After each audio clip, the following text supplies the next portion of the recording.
নমস্কার, আমি বন্দনা। আমার কিচেনে আপনাদের সবাইকে স্বাগত জানাই। আবার এসে হাজির হয়েছি মালাই কুলফির একটি রেসিপি নিয়ে। আজ আমি তৈরি করব খুব সহজ পদ্ধতিতে মালাই কুলফি আইসক্রিম। তবে দেখে নেওয়া যাক আমি কিভাবে এই মালাই কুলফি আইসক্রিম তৈরি করি। মালাই কুলফি আইসক্রিম তৈরি করার জন্য আমি এখানে 500 ml full cream cow milk গরম বসিয়েছি। দুধটা আমি জাল দিয়ে দিয়ে ঘন করে নেব।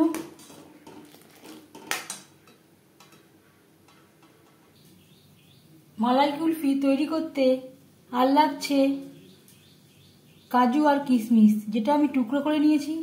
ড্রাই ফ্রুটস অপশনাল, আপনাদের ইচ্ছে মতো ড্রাই ফ্রুটস ব্যবহার করতে পারেন, আবার নাও দিতে পারেন।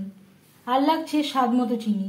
আমি এখানে আমার স্বাদ অনুযায়ী চিনি অ্যাড করছি, আপনারা চিনির পরিমাণটা কম বা বেশি করতে পারেন। কুলফিতে সুন্দর একটা কালার আসার জন্য আমি সামান্য পরিমাণে কেশর 1 চামচ দুধে ভিজিয়ে রেখেছি।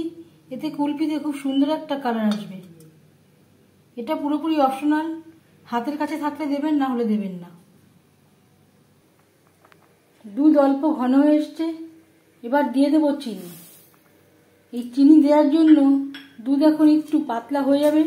আবারও জাল দিয়ে দিয়ে ঘন করে নেব, প্রায় অর্ধেকটা মতো করে নেব।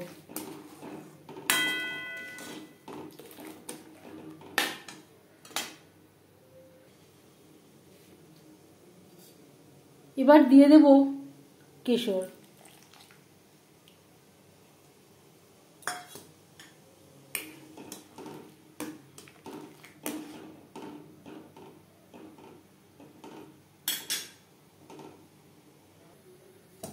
দুধ অনেকটাই ঘন হয়ে এসছে।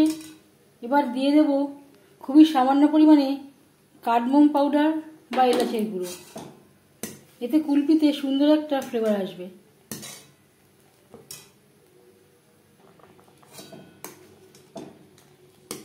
আর দিয়ে দেব কাজু আর কিশমিশ।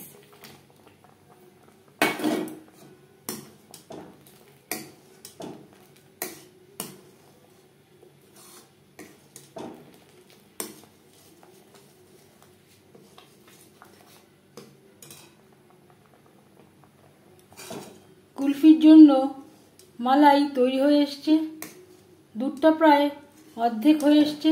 এই পর্যায়ে গ্যাসের ফ্লেমটা অফ করে দেব আর ঠান্ডা করে নেব।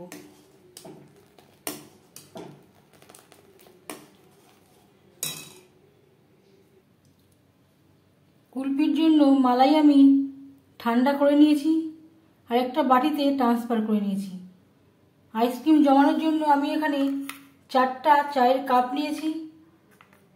এই চায়ের কাপ আপনারা দশকর্মার দোকানে পেয়ে যাবেন। যদি হাতের কাছে এই চায়ের কাপ না থাকে, এর পরিবর্তে আপনারা কাচের বাটি বা স্টিলের বাটিতেও বসাতে পারেন।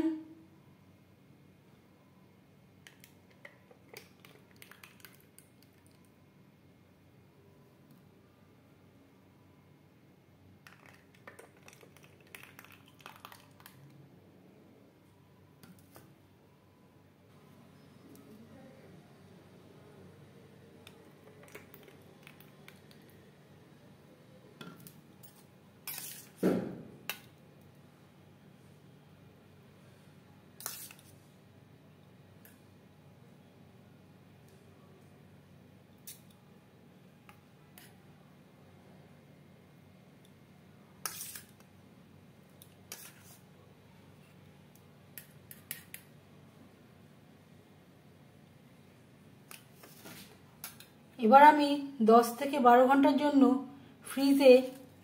ডিপ ফ্রিজে রেখে দেব।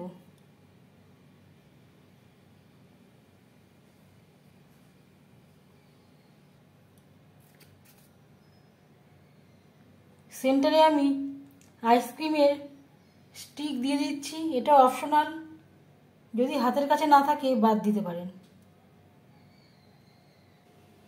এভাবে আমি ফ্রিজে রেখে দেব। 10-12 ঘন্টা পর ফিরে আসছি।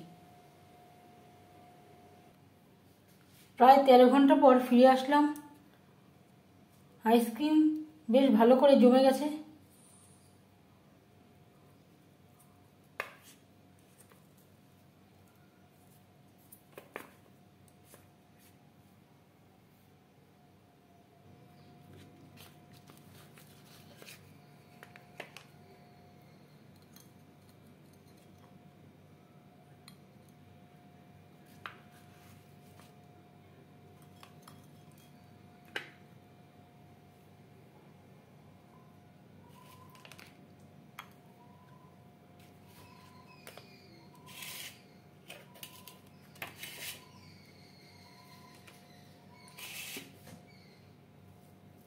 মালাই কুলফি রেসিপিটি কেমন লাগলো অবশ্যই জানাবেন কমেন্টের মাধ্যমে।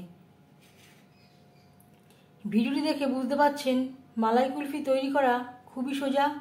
যা যা ইনগ্রেডিয়েন্টস প্রয়োজন তা আমাদের প্রায় প্রত্যেকের বাড়িতেই থাকে। যদি এই রেসিপিটি ভালো লেগে থাকে লাইক করবেন, শেয়ার করবেন, সাবস্ক্রাইব করবেন আমার চ্যানেলটিকে। বেল আইকনটা ক্লিক করে দেবেন। যখন আমি নতুন রান্নার আপডেট দেব তার নোটিফিকেশান সবার আগে আপনার কাছে পৌঁছে যাবে। আপনারা সবাই ভালো থাকবেন, সুস্থ থাকবেন। আবারও হাজির হয়ে যাব নতুন কোনো রেসিপি নিয়ে। আজ তাহলে এ পর্যন্ত থাক। এই ভিডিওটি দেখার জন্য ধন্যবাদ।